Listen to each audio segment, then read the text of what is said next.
વડોદરામાં અકસ્માતોની વંચાર યથાવત। મકરપુરા પાસે એસટી બસની ટક્કરે એક યુવકનું મોત, બે ગંભીર। શહેરમાં માર્ગ અકસ્માતોની ઘટનાઓ અટકવાનું નામ નથી લઈ રહી। મકરપુરા એસટી બસ ડેપો સામે બસની અડફેટે આવતા એક દર્દનાક અકસ્માત સર્જાયો હતો। આ દુર્ઘટનામાં એક યુવકનું ઘટનાસ્થળે જ કરુણ મોત નીપજ્યું હતું, જ્યારે અન્ય બે યુવકો ગંભીર રીતે ઘવાયા હતા।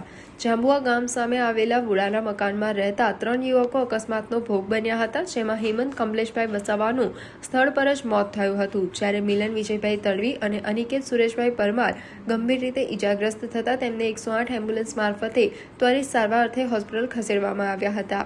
ઘટનાની જાણ થતાં જ 112 હેલ્પલાઇન અને માંજલપુર પોલીસ સ્ટેશનનો કાફલો સ્થળ પર દોડી આવ્યો હતો।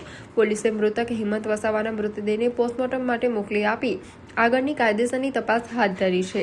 અકસ્માતને પગલે સ્થળ પર સ્થાનિકો અને પરિવારજનોના ટોળા ઉમટી પડ્યા હતા। શોકાતુર પરિવારે ન્યાયની ગુહાર લગાવી એસટી બસના ચાલક સામે કડકમાં કડક કાર્યવાહીની માંગ કરી છે। શહેરમાં સતત વધતા અકસ્માતોને પગલે સ્થાનિકોમાં ભારે રોષ જોવા મળી રહ્યો છે અને લોકો ટ્રાફિક પ્રશાસન પાસે માર્ગ સલામતી માટે નક્કર પગલાં લેવાની માંગ કરી રહ્યા છે।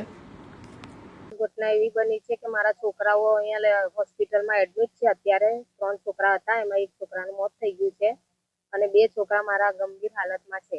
અને મારા છોકરાઓ લોકો દશામાનું આગમનમાં ગયા હતા રાત્રે, અને રાત્રે મોડી રાતે લોકો પાછા વળી આવતા હતા। એ લોકો તો રાઈટ સાઈડ પર જ હતા, પણ પેલા બસ વાળાએ ટક્કર મારી છે। મારા 3 છોકરાને, એક છોકરાનું મોત થઈ ગયું છે અને મારા બંને છોકરા હજુ હોસ્પિટલમાં જ છે।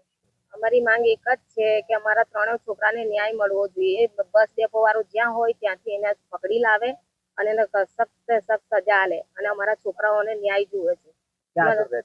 અમે લોકો જાંબા હાઉસિંગમાં રહીએ, ઉડાના મકાનમાં।